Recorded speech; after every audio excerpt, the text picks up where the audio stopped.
तो देखिए शहीद स्मारक के बाहर हम लोग खड़े हैं। शहीद स्मारक पर धरना चल रहा है। आप पोस्टर मेरे पीछे देख रहे होंगे कि अखिल राजस्थान राज्य कर्मचारी संयुक्त महासंघ का ये प्रदर्शन है।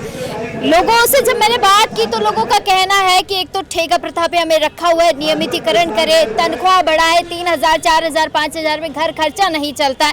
ये लोग आज राजस्थान सरकार तक अपनी बात पहुंचाने के लिए यहाँ इकट्ठा हुए हैं। और ऐसा नहीं है कि कोई जयपुर से ही आए हैं। अभी मैं लोगों से बात कर रही थी, कोई बारा से, कोई झालावाड़ से, कोई कोटा से, कोई बाड़मेर तक से लोग यहाँ आज पहुंचे हैं कि हमारी बात थोड़ी ही सही लेकिन राजस्थान सरकार तक, भजनलाल सरकार तक बात पहुंचे। कुछ लोग मेरे साथ और हैं, इनसे बात करते हैं कि क्या कुछ कहते हैं। एक एक करके इनसे बात करेंगे, कहां से आए हैं और क्या कहना चाहते हैं राजस्थान सरकार से। एक बार नाम बता दीजिए और कहां से आए आप? मैडम मैं जयपुर से यहाँ पे लगा हुआ हूँ SMS मेडिकल कॉलेज के अंदर। हम बहुत सारे हम 2014 के अंदर हमें लगाया गया था ऑपरेशन थिएटर टेक्नीशियन के अंदर। तो हम 2014 से पिछले ट्रांसप्लांट करवा रहे हैं। हम लीवर ट्रांसप्लांट करवाते हैं, हार्ट ट्रांसप्लांट करवाते हैं, किडनी ट्रांसप्लांट करवाते हैं। हम UTV के तहत लगे हुए हैं पिछले 10-11 साल से। तो हमें क्या है मैडम, ना तो जो गवर्नमेंट को जो परमानेंट एम्प्लॉय को जो सैलरी मिलती है ना तो वो मिल रही है, और हमारी ओवरेज भी एज भी होती जा रही है। हमें अभी हमारे इन्होंने सेवा नियम भी नहीं बनाए सरकार ने, क्योंकि पिछले 5 साल से इस तरीके से बोलते हैं कि अभी आपकी प्रोसेस अंडर प्रोसेस है जो सेवा नियमों की है, जिससे कि हमें आर्थिक भी परेशानी का सामना करना पड़ रहा है हमें। और हम यही चाहते हैं सरकार से कि हमारे सर्विस नियम बना के और हमारी नियमित और रेगुलर भर्ती की जाए, जिससे कि पिछले 10,000 स्टूडेंट हैं जो ऑपरेशन थिएटर पैरामेडिकल का डिप्लोमा करते हैं, और जिससे कि वो उनको रोज़गार मिल सके, आगे उनके जॉब के उनका फ्यूचर खुल सके। मैम ये बहुत शुक्रिया। क्या कुछ कहेंगे भजनलाल जी से, क्या उम्मीद है, इतना सब बता दीजिए। सर हमें उम्मीद है कि हमें जो परमानेंट किया जाए, हमारी ठेका प्रथा समाप्त की जाए और गरीबों का शोषण से मुक्ति दिलाई जाए। क्या कहेंगे, आप भी ठेके पे लगे हुए हैं? कितने साल हो गए अंकल आपको काम करते हुए? 13 से लगे हुए हैं। हमारे को पूरा वेतन नहीं मिलता है, PF काटा जाता है, PF मिलता नहीं है, और पेमेंट समय पर नहीं दिया जाता है। किस में लगे हुए हैं आप? हम ग्राम पंचायत में लगा हुआ हूँ, सुरक्षा गार्ड। तनख्वाह कितने मिलती है अंकल आपको? हमारे को देते हैं 3-4 हज़ार रुपये देते हैं। 3-4 हज़ार रुपए में? कौन सी ग्राम पंचायत में लगे आप? सेमुड़पुरा ग्राम पंचायत, चित्तौड़गढ़। चित्तौड़। कहाँ से आए आप? मैं नागौर से आया हूँ मैडम, विद्युत विभाग से। क्या लगता है भजनलाल जी तक आज आप लोगों की आवाज पहुंचेगी? इतने सालों में नहीं पहुंची है, आज लग रहा है कि आवाज जाएगी, सुनेंगे कुछ? आज उम्मीद है, हम सारे ठेका कर्मचारी आज जयपुर शहीद स्मारक पर सारे इकट्ठे हुए हैं। सभी उम्मीद है भजनलाल सरकार से RLDC बोर्ड में शामिल करके सभी ठेका प्रथा को राहत करेंगे। लगता है सुनेंगे भजनलाल जी। पिछली सरकार ने भी नहीं सुनी शायद, इस सरकार से लग रहा है, क्योंकि अब तो 2 साल तो लगभग हो चुके हैं, 3 साल और निकल जाएंगे। भजनलाल जी सुनेंगे? मैं चाहता हूं कि इस दीपावली पर अगर भजनलाल सरकार RSLDC को लागू कर देती तो सबसे अच्छी दिवाली होगी, नहीं तो फिर वापस काली दिवाली होगी।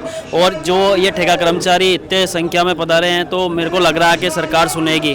और ये हमारी फाइल अभी दिया कुमारी के पास है, तो हम चाहते हैं कि दिया कुमारी जी इस फाइल को जल्दी से जल्दी क्लियर करें, ताकि जो ये हमारे को 5,000 4,000 रुपये मिलते हैं, इससे थोड़ी बढ़िया तनख्वाह हमें सम्मानजनक इसको मिल सके तनख्वाह। क्योंकि अभी हमारी जो सैलरी है मात्र 5,000 4,000 है, उसमें भी बिजली विभाग के अंतर्गत इतनी सैलरी मिलती है कि कभी भी कोई भी हादसा होता है तो मर सकता है, ना तो PF करता है ना ये सही करता है। तो हम चाहते हैं कि ये जो सरकारी संस्था बन रही है इसके अंतर्गत हमको शामिल किया जाए और जल्द से जल्द लागू की जाए, ताकि दिवाली सबकी अच्छी से अच्छी बन सके। कहाँ से हैं भैया, क्या कहेंगे? मैं नागौर से आया हूँ, विद्युत विभाग में लगा हूँ बिजली घर में, और हमारे यहाँ पे 9 साल से काम कर रहा हूँ वहाँ में। और 3 साल का जो ठेका होता है, पहले तो शुरू करते हैं 6,000 से, फिर 3 साल खत्म होती है 8,000 तक सैलरी जाती है, वापस वही ठेका होता है, वापस 6,000 से शुरू हो जाते हैं। और 9 साल से हम वहाँ पे काम कर रहे हैं। हम यही चाहते हैं कि जो भी सारे लगे हुए हैं इनको परमानेंट कर दे सरकार। आपको लगता है परमानेंट करेगी सरकार, या बात आप लोगों की सुनेगी सरकार? क्योंकि 2013 से लेकर अब तक तो सुनी नहीं, 25 आ गई, फिर 30 भी आ जाएगी, ऐसे करते करते। कांग्रेस ने भी लॉलीपॉप दिया और ये भजनलाल सरकार भी लॉलीपॉप देके 5 साल निकाल देगी, ऐसा ही लग रहा है।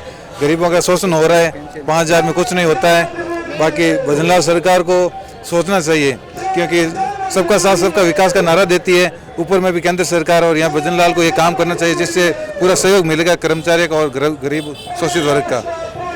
सरकार नारे देती है सबका साथ और सबका विकास, किधर है वो विकास और किधर है वो साथ? विकास मैडम है तो उनके लिए होगा विकास।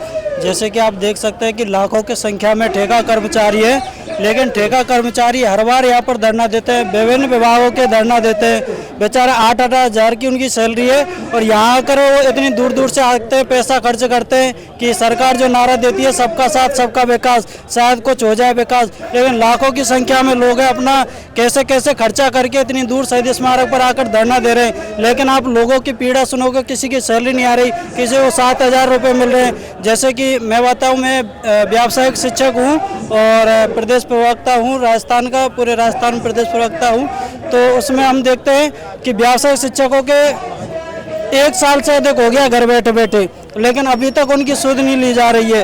विद्यार्थी हैं वो स्कूलों में कह रहे हैं कि व्यावसायिक शिक्षक कब आएंगे, व्यावसायिक शिक्षक कब आएंगे, लेकिन सरकार को ध्यान नहीं है। जैसे कि शिक्षा विभाग में मंत्री बैठे हैं, शिक्षा मंत्री श्री मदन दलावर जी, तो वो विद्यालय में जाते हैं, बहुत अच्छा काम कर रहे हैं कि फोन जो शिक्षक हैं वो क्लासों में लेकर चले जाते हैं, तो वो क्या है कि उनकी रोकथाम कर रहे हैं। लेकिन साथ ही वो यह भी ध्यान दें कि जो विद्यार्थी है उनके लिए व्यावसायिक शिक्षक की व्यवस्था आप नहीं करवा पा रहे, तो कहीं ना कहीं ये नाकामी है। और हम सरकार के साथ, हम ये नहीं कहते कि हम सरकार के विरोधी हैं, लेकिन अगर सरकार काम नहीं करेगी तो हमारी इस समय इतनी वो हालत नहीं है कि हम बार बार यहाँ पर आके और यहाँ पर धरना दे सके। लेकिन एक बात है, अगर सरकार अभी हमें सपोर्ट करेगी तो हम सपोर्ट करेंगे, नहीं तो ये जो यूनियन है हमारी वो हम पोलिंग बूथ में दिखाने का काम करेंगे। पिछली बार जैसे श्रीमान अशोक गहलोत जी की सरकार थी तो वो सोचते रह गए कि आखिर हुआ क्या, हमने काम किया लेकिन ये हुआ क्यों नहीं। घोषणा की उन्होंने RLSDC की, लेकिन लास्ट टाइम में घोषणा की जो कि आज तक अमल में नहीं आई। अभी घोषणा कर दी दिया कुमारी जी ने, जो हमारी माननीय उप मुख्यमंत्री है, घोषणा कर दी, लेकिन घोषणा बन के रह गई। इतने दिन घोषणा को हो गए लेकिन अभी तक उस पर भी वो कोई अमल नहीं कर पाए। तो ये कहीं ना कहीं सरकार जो कहती है सबका साथ सबका विकास, वो कहीं ना कहीं विफल होता दिखाई दे रहा है। अच्छा आप बताओ मुझे, इधर आओ। इन्होंने बोला कि अशोक गहलोत जी ने भी लॉलीपॉप दिया, दिया कुमारी जी तक बात पहुंच गई, वो भी अगली सरकार पर खिसका देंगे, लगता है ऐसा? हाँ, अभी ऐसे इनके काम को देखते हुए लग तो ऐसा ही रहा है कि अभी इन्होंने बजट के अंदर घोषणा की थी, अभी बजट को आए कम से कम 4 से 5 महीने हो गए, अभी तक तो कोई मतलब यहाँ तक की बात भी नहीं की कि बजट का कुछ काम कर रहे हैं। अभी जैसे हमारे व्यवसाय शिक्षा का देखा जाए तो मतलब स्कूलों के अंदर 1 साल हो गई व्यवसाय प्रशिक्षक को नहीं लगाया। अब मतलब क्यों नहीं लगा? अब जैसे विद्यार्थी हमारे पास कॉल करते हैं कि सर कब आओगे, हमारे पास क्या जवाब होगा विद्यार्थी को देने के लिए? ये बताए एक बार गवर्नमेंट हमें इस चीज़ का लिए बताए कि आगे आपको क्या करना है। या तो जो आप शिक्षा एजुकेशन चला रहे हो बंद कर दो भाई, गवर्नमेंट ये बोले कि हमारे बस की बात नहीं है शिक्षा चलाना, तो फिर उसके आगे तो हम कुछ कर सकते हैं। बाकी देखो 1 साल से मतलब व्यवसाय प्रशिक्षक भी घर बैठा है और विद्यार्थी भी मतलब शिक्षा से वंचित है, तो ऐसी शिक्षा का क्या फायदा जो बच्चों को ना तो मिल रही है, केवल कागजों में चल रही है। मतलब गवर्नमेंट को सब पता है पर कुछ इस पे एक्शन नहीं हो रहा, क्यों नहीं हो रहा ये तो गवर्नमेंट जाने। पर मैं तो सरकार से यही चाहूँगा कि जल्दी से जल्दी व्यवसाय प्रशिक्षक की नियुक्ति करे और उसके ठेका प्रथा समाप्त करे, तो आगे हमारे लिए अच्छा रहेगा और विद्यार्थी के लिए। हाँ बिल्कुल, बहुत शुक्रिया।